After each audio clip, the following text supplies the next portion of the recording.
Assalamu alaikum bandiraɓe musidɓe tedduɓe yeɓoɓe ayawo Pindi TV on calminama on jurama on mbiyama aljuma mubarak bisimilla mon e robina jayneji leydi Sénégal en hawri hande e eɗen mbawi wiide sappo e ɗiɗi lewru janvier hiɗande ujunnaje ɗiɗi e nogas e nayyi bandiraɓe musidɓe tedduɓe jaydeji leydi Sénégal hande kewɗi majji garti e alhaali kaɗon haala wonka hakkude ɓen ɓe ganduɗa ko wiyaɓe TEP toon to contrôle des parrainages hono Bougane Gueye en Mimi Touré e mo ganduɗa ko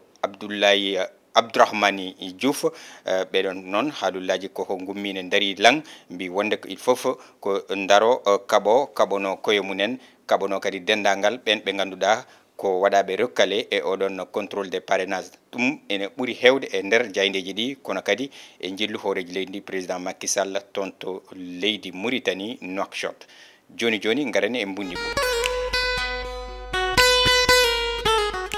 puɗɗore den jayde Le Soleil gendire ndeɗon jayde no mbiruɗen nane e gardidi ni alhaali kay jillu président Macky Sall toon to Mauritanie hollitama kay jokkodire hakkude leydi Mauritanie e Sénégal ko jokkodirde ɗe ganduɗa kay tiɗɗe ɗe ganduɗa kadi hakkude kadi ɓen ɓe ganduɗa ko jokkodirde mantiniɗe ni par rapport e jokkodirde kewɗe ɗe ganduɗa hakkude leydi Sénégal e leyɗele goɗɗe ɓe mbi noon hakkude ɓeɗon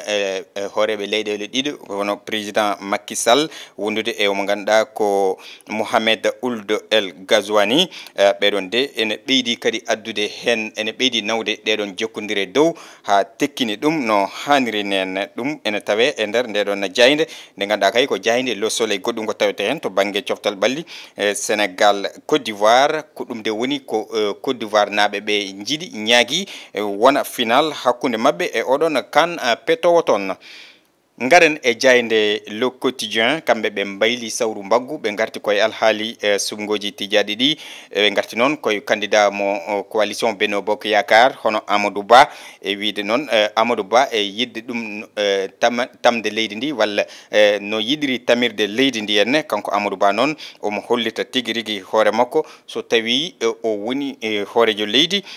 ko gelle ɗe o yiiɗi waɗande leydi ndi henne ene jeeya hen ɗum ko ganduɗa sosde kine wona hakke temedde ɗiɗi ujunere golle ɗe ganduɗa ɗum ko kala hitande de ɗum woni ko heblini wadde kanko Amadou Ba so tawi o woni hoorejo leydi walla Sénégal naaɓe cuɓimomo ɗum noon o andini e konngudi makko kay ko alhaali e cuhagu ɗum wona hunde nde ganduɗa witende e ɗo ha janggo walla witende e nder avenir ɗum noon cuhagu noon ko guiley joni darate heblene no hanniri ni henna jokken e jayde e l'observateur nde groupe Futur Média kamɓene ɓe garti koye o mo ganduɗa ko dawriyanke biteɗo Habib Sy ɓe garti koye alhaali tigui rigui e darde makko e haqqilantagal makko to banggue dawrugol ɓe garti hen ɓe jañi hen e nder hello tati e ndeɗon jayde goɗɗum ko tawete e nder jayde ko goɗɗum ko kewi toon to Mermoz ngalon leegal noon ene tawe toon galle mo ganduɗa ko hoorejo leydi président Macky Sall ko toon de gueɗe kawniɗe ɗe meeɗani yiyede kay kewi toon e nder galle he ko oɗo mennoɗo wonde e député mo inde mum Sowira MS ɓe mbi ko kañum kay yidno nadde e nder galle he e nder ene wone auto mum ene wondude e chauffeur mum ɗon noon ɓe tawi tigui rigui caggal oɗon général Maïssa Kale ɓe mbaɗi ɗum ɗon fouillé ɓe jurni auto e nder hen noon ɓe tawi oɗon ancienne parlementaire e kañum e chauffeur mum e o saaha ɓe nawi ɗum toon to gendarmerie mo Thionk ene waɗa garde à vue ɗum ɗon ene jeeya e nder ndeɗon jayde e l'observateur jokken e jayde Wolf Quotidien noon arti koye ɗiɗon konngudi ɗi kalnoɗen nane konngudi kay mo ganduɗa ko Bougane Gueye noon e woni koye rentinde e konngudi makko o wi wonde kanko de maw daro darde fof ma waɗ hunde fof gam wawde e ittude ɗo henne ngu laamu Macky Sall kala e doole makko to tolni ma wat inchallah beele laamu Macky Sall ngu ene ummo ɗo en ɗum noon ko mise en garde mo Bougane Gueye waɗi ɗum ene tawe e nder goɗon hello tati e jayde e Wolf Quotidien jokken e jayde lo Dakarois noon arti kay koye goɗɗum kamɓene ko tonto caɗele teskade tonto Casamance kamɓe ɓe garti kono noon ɓeɗon witeɓe MFDC woni e mouvement des forces démocratiques de la Casamance ko kamɓe de kunini mbaɗi promettre tigui rigui jaam woni e jaam tan ɓe dartata e o saaha kono kadi haɓe darta tigui rigui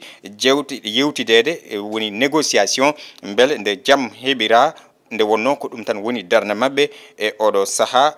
ɗum woni ko jaydankoɓe le Dakarois ari e o subaka hande garen jokken e jayde li quotidien ɗiɗon konngudi Bougane Gueye ne jokki gayne de o wi je continue le combat o wi kanko de e o saaha omo jokki darade tigui gam haɓade no hanniri ni henna oɗon Bougane Gueye noon eɗen gandi ko guittaɗo e ngol doggol présidentiel ɗum ko caggal nde ɓe mbaɗa contrôle et parrainage oɗo ɓennuɗo kanko noon wondude Mimi Touré e omo ganduɗa ko docteur Elhadj Abdourahmane Diouf koɓe yuɓɓinɓe kay ko ɗum ko wiyete résistance e nder hen noon e konngudi mabɓe ɓe mbaɗi lancé ɗum ko wiyete caravane dogali Benno ɗum noon ko jokkidde Benno sen piri ɗum ɗon Benno Bokk Yakar ko ɗum nde woni koɓe darni ɗum noon ko ɓe gandini ko yidde tigui rigui wadde libéré ɓesgu leydi Sénégal no hanniri ni en ɗum noon ene tawe e nder ndeɗon jayde nde ganduɗa kay ko jayde li quotidien goɗɗum ko tawete e nder ndeɗon jayde ko alhaali Fesnac 2024 tonto Diofior ton noon koto Fatick jagoɗo kalfinaɗo fannu o hono Aliou Sow kanko noon o waɗi subventionné ɗum ko ganduɗa woni ɓeɗon acteur eɓe culturel taweteɓe toon taw koppereji ɗe ne tolni e million ngaji ɗiɗi e kalis men CFA gayniren jayde stade coftal balli alhaali CAN 2023 élimination dès le premier tour ɗum ɗon noon ko jaynankoɓe piniri mbaɗi ko namdal ni mbi beele yimɓe jogota kulihule woto garde e ɗum ko hono ko kewno toon to Bata Guinée équatorial Sénégal e yaltude ɗum guila e premier tour ɗum noon ko kulihule ɗe jaynankoɓe ngari wadde e oɗo subaka hande ɗum ɗon noon koye alhaali syndrome wonde e syndrome jogade syndrome du champion wonde champion e ko way noon jaynankoɓe enen jañño hen no hanniri ni e ɗo to kan kay heddi balɗe e ñalawma goto eɗen mbawi wiide nde wonno ko janggo ɗum fuɗɗoto no hanniri ni en bandiraɓe musidɓe tedduɓe gasi ha laaɓi ceer ko ɗum woni ko gaddannoɗen bandiraɓe to banggue ko siifa e kelle gadane robinet jayneji leydi Sénégal ene hawri e aljuma 12 lewru janvier hitande ujunnaje ɗiɗi e nogas nayyi to caméra to ko Djiby Dieng wonanno en toon ga e haalirde nde ko musidɗo moon Adama Diop Allah jarama on jarama aljuma moubarak